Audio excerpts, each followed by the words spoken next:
Welcome to episode 63 of the Achieve Workplace Culture podcast, where we help you find actionable ways to strengthen your workplace culture. Today, we're going to see if we can make the case that fair is not necessarily equal. And so we're going to see what that means. In fact, we're going to ask the question, do we need to treat people differently rather than the same? I'm joined by my two co-hosts, Wendy Lowen and Chris Downey. I'm Eric Stutzman, and I'm going to ask you first to say how you doing. How's everybody doing today? I'm doing great. We just had a conversation off air about it's the Olympic time, and I just love watching best on best sports. So it's been all around this week, and it's been fun. It's kind of amazing to watch, isn't it? Yeah. I'm doing really well. I'm looking forward to a weekend adventure away with friends and my husband. Cool. We're heading out to some snowy adventures. So yeah, I'm feeling really energized and looking forward to the conversation. Nice. And I just finished a 72-hour fast, and I am feeling energetic. You look like happy. it. Yeah. It's kind of amazing. It was in some ways harder than I thought, in some ways easier than I thought it would be, but I feel sort of proud of myself for having done it. Yeah, that's amazing. It's been on my mind a lot as I've been having some delicious meals this week, thinking about how you've been doing. One of the harder things is sitting at a table with other people eating. Yeah. Like yesterday, I had a lunch out with some, colleagues, and they were eating delicious looking food, and I was drinking soda water. And you were near the end of that point, I was near the end. Boy, I was near the end. Wow. Yeah. Yeah, and eating is such a communal experience. And when you're with other people, there's the food, but there's also this sharing of the experience together. Totally. Well, good for you, Eric. It's interesting, though, as I'm seeing that we're talking about fairness today and how someone watching you at that meeting, it might not have seemed fair. Might not have seemed fair. Yeah. But it was the right thing for me. It was the right thing for you. Yeah, interesting. That's right. Okay. One more thing about doing the 72-hour fast. This was my first. At the end of it, when you break the fast with some very simple food, I had some soft eggs and some sauteed spinach with a bit of olive oil and a bit of salt. Oh, nothing tasted so good. It was so good. Deep appreciation, I'm sure. I'm intrigued by this. I am intrigued. I have been thinking about it since you told us about this. So. All right. Well, maybe that's enough about that. Let's dive into our topic. Today, we want to think about the question of equality and what does equality mean and what's the relationship between equality and fairness. And I thought it might be interesting for us to start with the question, have you ever seen people treated equally, but it didn't actually produce a great result? I have a personal story that jumps to mind. Someone in my social circle is very intent on giving their children very similar gifts over the holidays. Okay. And it is, from my children's perspective, they talk about it as it's a little bit of, it's humorous because the gifts sometimes don't land well. Because what one person appreciates doesn't necessarily reflect what the other people would appreciate. And also with gift giving, and I think it is true with leadership as well, we tend to give the gifts that we would like. So I've realized not everybody in my social circle would like a book and a journal and a pen, but that's my that's what I love. So I tend to think that other people would appreciate that. And so, yes, I have seen that. And I know that in terms of how I respond to other people, I want to not just read it through my own lens of, this is what I like, or this is fair. It's like, no, that's not how people want to be treated. Yeah. Huh. Yeah, interesting. I know I've certainly seen that and been part of that kind of equal gift giving, which can lead to some misses. Yeah, some misses. But in the workplace, I'd say I've done it. I have early in my leadership career or journey, I kind of believed I'd treat everyone equal. And so the thought was everyone's going to get really the same amount of time, the same energy, the same version of Chris.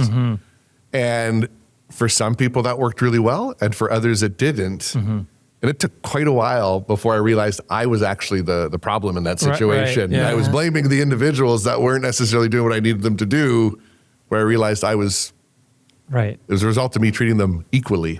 Yeah, it's interesting because some people really like to have a lot of autonomy. They just need to know what the goal is, Sure. and if there's any markers along the way they should pay attention to. And other people really like to have a lot more clear direction about exactly what to do. And Right. if you treat them equally and give them the same amount of direction, some people will be happy and some Yeah. people will be unhappy. Yeah. Yeah. Right. Yeah, exactly. And I've made exactly the same mistake, Chris, Yeah. in the past. It's Okay. So it's not just something me. That's good. No.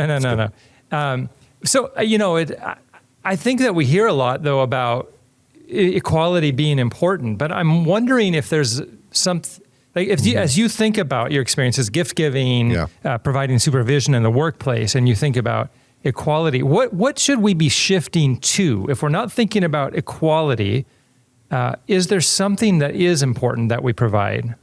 Yeah. And for me, as you're talking, Eric, I'm mentally going one step back. I think it does depend on your workplace culture. And if you are a workplace that values diversity, that wants people to be able to give the best of themselves, their needs, their wants, we're not equal in terms of our interests, our aptitudes, our Right. skills. We're all contributing, but in different ways.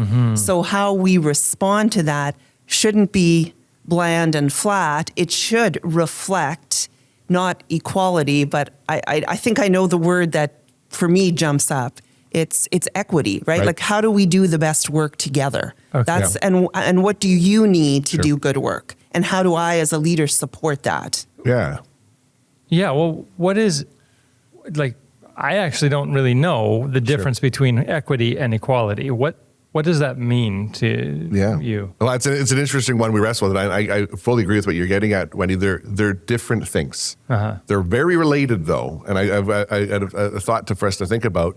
But when we think about equality, it's often thought about everyone starts from the same place. Right? So let everyone kind of start from the same place and they will get where they get. But the reality is we know not everyone starts from the same place. So equity is Right. about giving people what they need so they can have a fair start. Right. And when I think about equality, it is important, but equality, think about that as an output Right. versus an input. And I think Nice. even just from Nice. society, we looked at things from an input perspective. Everyone's equal. Well, we're not at the same starting point, depending on what it is, whether it's at work or in life or whatever it might be. Right. Let's think about equality being the goal, the output, and equity is the way to help Interesting. get things there. Yeah. So equality is the goal, equity gets us there. Yeah. That's a thought that I have. It doesn't have Well, to be the one we all share. Let's be tangible. Yeah. What does that actually mean? So we've got two different people. Is it as simple as I think I've heard the example of just even think about height. Yes. If you have a task that requires doing something high up and one person is 6 feet tall and the other person is 5 feet tall, Sure. the 6 foot tall person is going to have an easier time than the 5 foot tall Right. person. And so you need to provide the 5 foot tall person a stool, but the 6 foot person doesn't need that. Right. Yeah. Is that kind of the idea? But maybe In a really simple way, for sure. Yeah, Yeah. absolutely. That's exactly it. It wouldn't be a reasonable expectation to expect that 5 foot individual to complete the same amount of tasks that are up at that level. right. It just wouldn't. That's not fair. Right. You just say, well, we're both here's a light bulb and here's the task. Yeah. You're equal. Well, you're not. Right. Let's equalize things through equity, and then we can form. okay. But what's interesting, though, as you're saying that, and this is, I think so conceptually, yes, I think that's the way. That's sort of the basic foundation. It is the basic foundation. However, there's also what we need to find the balance for. It's like sometimes that's just a great fit for that individual. Right. That's okay. Right. Yeah. I was Yes. once using that example, working with a client whose CEO was, a fairly, and she always acknowledged that the difference in height between her and I. And I used that very example about, if we're hired for these two tasks and I'm up there doing this, someone said, yeah, but why are they changing light bulbs? And I'm like, that's an even better point. Because it is, we do want to make sure that everyone that goes into it, there's equity, Yeah. but it's also about seeing strengths in people as Okay. well. Yeah, Like you and think fit. about that the CEO I'm talking Yeah. about, she is brilliant, Yeah. her talent should be elsewhere, Right. while I'm out changing those light bulbs maybe. So there is a balance. We need to figure that out. We want to. Yeah. Yeah, I mean, I so concur with that. And that's actually the better question, right? It's like, do we have the right fit? And if we have the right fit, people have the aptitudes, they have the interest for a role, then we provide them with the tools, the resources, the training, the support, the accountability that they need. Yeah. Because people are all starting at different places. Yeah. So how do you deal with it on your team? Let's say one person needs additional supports that another person doesn't need for whatever reason. Maybe they're doing some relatively similar things because they've been hired on the same team for relatively similar tasks. They have different strengths, though, maybe approach their tasks slightly differently given their tasks. One person needs a set of supports the other person doesn't need. So person B, who doesn't need those supports, sees the supports being given to person A and goes, well, that's not fair. Right. How do you deal with that? Yeah. I think that's a great question. And I mean, I think as you're saying that, you build a culture where people know that we are responsive to each other. And as a team, the goal is performance. Okay. So the supports that we're offering are about making the team stronger and actually being able to perform. Yeah. And so there is an accountability built into that. It's not just about ongoing additional supports with no positive consequences at the end of that in terms of, getting the task done or productivity. It's that we're offering those so that together we do good work. Yeah. I hear that. And something to add to that, when someone says, well, that's not fair, why do they get that? Often as leaders or even peers, our default is to defend why that person has that. And I would suggest if someone says, why do they have that? Yes. Ask them a question. So you're concerned that you're not getting something. Can you tell me about that? Yes. Let's take it away from the other individual and bring it back into because odds are what they're wrestling with isn't actually the fact that that person has a ladder. Right. There's something else at play. Yeah, that's really good, Chris. Yeah. Right. So we want to make sure we stay on their story and not necessarily make it about the other individual. This isn't about the other person. Yeah. The question is, what do you need to function well? Sure. And maybe there's something missing for you too. So let's talk about that. And odds are if they're speaking up, probably is something. Probably that's is there. something. Yeah, for sure. So I 100% agree with that. That's the goal is about performance, as a collective, but also, and that too is if someone's calling, this isn't fair. That is the moment that's a powerful word, fair. It is. And the moment someone says this isn't fair, let's stop and go, okay, tell me about that. But let's stay on your story and not everybody else's story. Yes. It's a natural human instinct to kind of do that, right? Right. Why don't I have that? Right. Yeah. And we do want to be fair, and equity allows us to be fair. We don't want to play favorites, which is maybe the fear or the perception from other people. Yeah. But it isn't about creating equality. That's the output. But how we get there might look very, very different person to person, team to team. So important, Wendy. I think one of the things we need to call out here is the idea of equality is beautiful. And I'd love to say we just look at the world through an equal lens and we see everyone the same, but we don't. That's not how we work as human beings. We have bias, right? And I don't want to blame ourselves for that.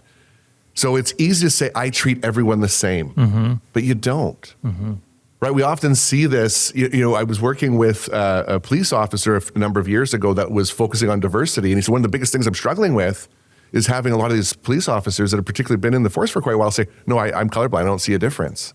That's a risky thing to say because you do, you're human. Right. And I think that the reason this is so important is we need to create an environment, let's talk about the workplace, where we have an ability to see those talents in everyone, so then we can place them where they belong. But that requires us maybe to pay a little more attention with certain pieces. I will just share with you candidly myself, I advanced quickly in my career. And I, at that time, gave it all because of the hard work I was doing. I'm not saying that wasn't a factor, but there were so many doors that were open for me. And once I started to realize this, I started to feel guilty that, I didn't deserve the positions I was in. And I processed through that. I said, no, what happened for me was someone saw potential in me and put me into a position to elevate and I was successful. Right. It's not that I shouldn't have had that opportunity, but everyone should. So we need to create workplaces where people's natural talents become visible, and then we can lean in on those. And that's not going to happen just from equal treatment. No. Right. But everyone will feel like equals. Does that make sense? It does. So you see the skill, you see the aptitude, and then you provide the resources to elevate. To bring it out. Yeah. And that's the opportunity we have in the workplace. That's kind of exciting. I think so. Because we know we're wrestling with that in society. It would be naive to suggest that doesn't exist.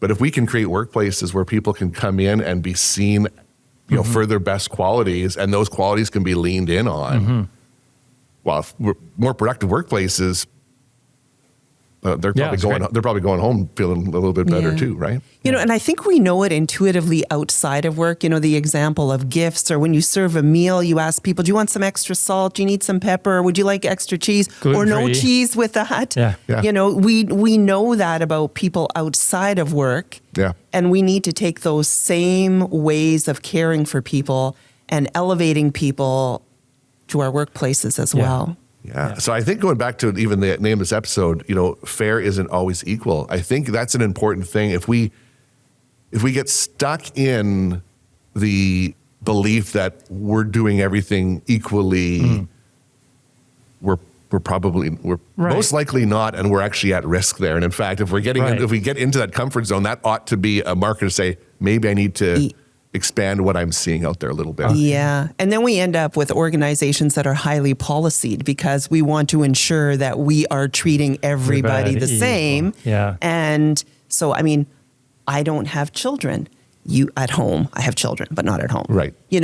Both of you do. So there might be different accommodations that are needed for you to perform and to do well at work. Yes. I live an hour and a half outside of the city. You both live in the city. So there's accommodations that may need to be made, which are made to allow us all to function well within our role. Yes. And it's great you're pointing that out. And that's something we've spoken about often here. Not that we're flawless as a culture here, but we've created a space where we can see those unique qualities and then set up an environment to accommodate for those. Yeah.